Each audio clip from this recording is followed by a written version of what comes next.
Vielen Dank nochmal für die Einladung zur Gomina AG ins schöne Wallis in der Schweiz. Was macht die Gomina AG so besonders? Ja, wir sind ein Hightech-Unternehmen mitten in den Bergen. Medizintechnik ist unser Fachgebiet.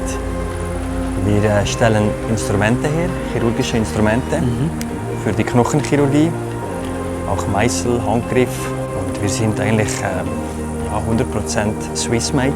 Das heißt, wir machen alles selber im Haus. Vom Rolling bis zum fertigen Produkt haben wir die ganze Wertschöpfungskette bei uns im Hause. Ja, die Gomina ist eigentlich ein Familienunternehmen, besteht aus plus minus 20 Mitarbeitern, sehr spezialisiert und vermarkten unsere Produkte weltweit. Ja, wir waren auf der Suche nach einer Teller-Fliehkraftmaschine, die uns zum einen die dünnen Bauteile homogen verrundet, also schöne Oberfläche macht, die uns den Grat wegnimmt. Und wir wollten auch eine Effizienzsteigerung und natürlich reproduzierbar für alle verschiedenen Größen, Dimensionen von unseren Instrumenten, die wir haben. Und auch wichtig, wir wollten einfach auch einen guten Partner an unserer Seite haben, guter Service. Ja, und das haben wir mit der CF Teller-Fliehkraftanlage dann gefunden.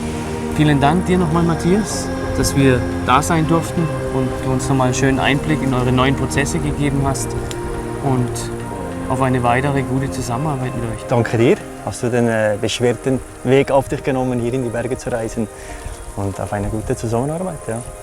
Danke dir. Danke dir.